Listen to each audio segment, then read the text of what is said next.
आप स्वतंत्र पैदा हुए थे, कोई विश्वास नहीं, कोई राय नहीं, समझ में नहीं आता कि आप कौन हैं, केवल उपस्थिति, बस अनुभव करें, बस होना। और फिर धीरे धीरे दुनिया आपको आकार देने लगी, हिंसा से नहीं, साजिश के माध्यम से नहीं, लेकिन कहीं अधिक शक्तिशाली चीज़ के माध्यम से अपेक्षा। आपको व्यवहार करना सिखाया गया था, कैसे सोचें, किसे महत्व देना है। आपने इस पर सवाल नहीं उठाया क्योंकि आप कैसे कर सकते हैं। सब कुछ सामान्य लग रहा था, लेकिन क्या ऐसा था? जिस तरह से आप अपना परिचय देते हैं, तुम्हारी आवाज़ का स्वर, जिन सपनों को आप आपका कहते हैं, क्या आपने उन्हें चुना है या उन्होंने आपको चुना? एलेक्स से मिलिए, होशियार, विनम्र, सफल रहे हैं, सभी खातों से बहुत अच्छा कर रहा है, लेकिन सावधानीपूर्वक बनाई गई छवि के नीचे कुछ ठीक नहीं लगा। हर प्रशंसा खोखली लग रही थी, हर उपलब्धि अजीब तरह से विच्छेदित। एक दिन एक बैठक से बाहर निकलते हुए एलेक्स ने लिफ्ट के दरवाजे में एक प्रतिबिंब पकड़ा। एक ही चेहरा, वही कपड़े पहने, एक ही मुस्कान, लेकिन अचानक यह अपरिचित महसूस हुआ।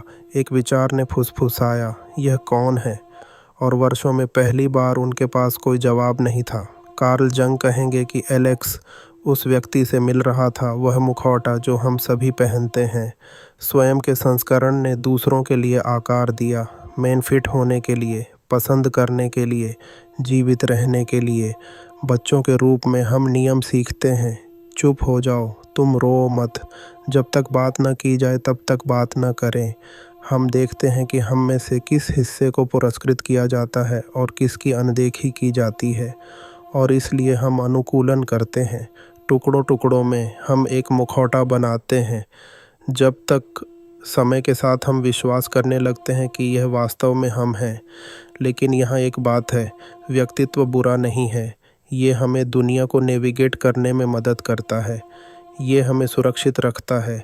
लेकिन जब हम भूल जाते हैं कि यह एक मुखौटा है, जब हम केवल इसके माध्यम से जीते हैं, तो हम कुछ गहरा खो देते हैं, हम स्वयं।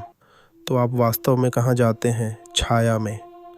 सभी भावनाएं, इच्छाएं, लक्षण जो पटकथा के अनुरूप नहीं थे, वे गायब नहीं होते हैं, वे बस भूमिगत हो जाते हैं।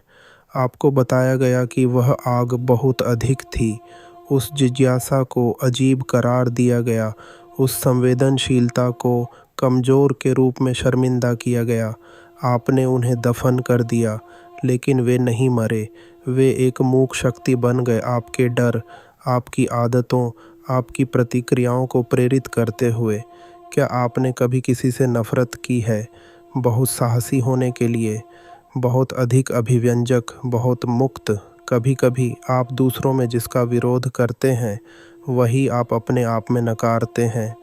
छाया बुरी नहीं है, यह बस अनदेखी है, और यह जितना अधिक समय तक दबे रहता है, उतना ही यह आपको नीचे से नियंत्रित करता है। अधिकांश लोग मौन संघर्ष में रहते हैं, बाहर से मुस्कुराते हुए, अंदर से चिल्ला रहा है, अराजकता की लालसा करते हुए शांति की प्रशंसा करना।